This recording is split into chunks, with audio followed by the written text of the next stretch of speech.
She has since left her job and cut off contact with all of her friends and her manager. But I haven't cut contact with my lover. Quite frankly, she makes me feel like a man. The truth is, I don't know what to do in this situation. I would love to get the special feeling back if possible, but my lover basically saved me when I was at my lowest. So I decided to seek therapy. The therapist seemed nice and experienced. She appeared unbiased and actually eager to help.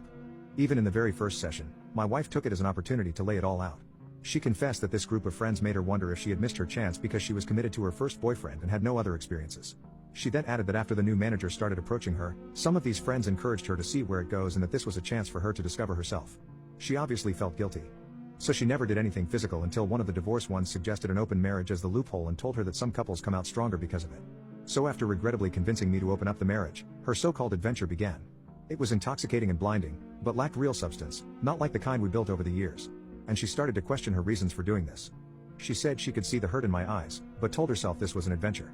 The gravity of it all never really hit her until she noticed the change in me. She said she suddenly felt a pit in her stomach and started to get panic attacks for no reason. She went to her friends for advice again, but they said it was a normal reaction for me to have during the adventure. She realized how ridiculous this all was and begged them to help her win me back. But they just told her if she couldn't deal with it, why did she open her marriage in the first place? She knew then and there that these people were toxic and a threat to our marriage and the life we've built. Hence, she's been on a mission to win me back by any means necessary. I didn't share much, but I did let the counselor know about the situation on my side with my lover still in the picture. The counselor said no resolution could ever be reached with my lover still in the picture and suggested we book another appointment after tomorrow. During our second session of counseling, I asked if she was sure nothing physical happened before the opening of our marriage. She looked towards the ground and begged me not to make her say it. She said it would destroy us. But after some pushing, she shared that it wasn't physical, but they touched themselves in front of each other. This moron convinced her that since it wasn't physical, it wasn't technically cheating. I was absolutely floored by this, and she started shaking and hyperventilating. Snot even began flowing from her nostrils as she cried and apologized to me. At this point, even the counselor was taken aback and had a look of disbelief. My wife got on her knees and hugged my legs, saying how sorry she was. I then asked her what really changed her view of him.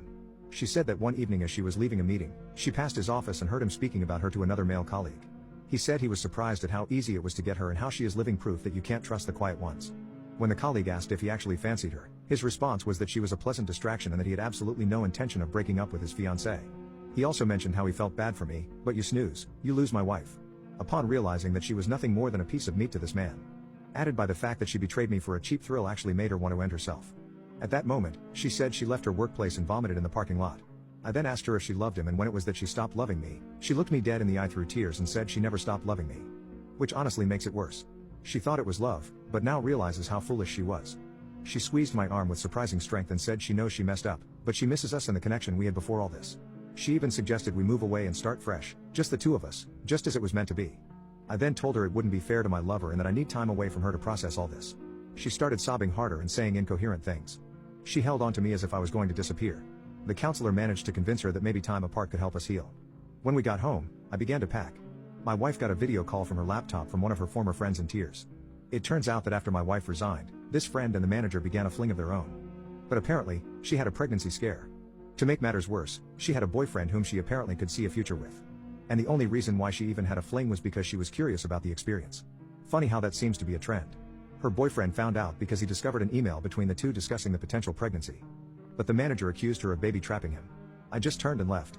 I have been staying in an apartment ever since. I have also seen a divorce lawyer at my brother's recommendation, just to be safe. As of now, I am not really willing to fight for this marriage. And it seems my wife can sense it. Before I left, she tried to initiate intimacy.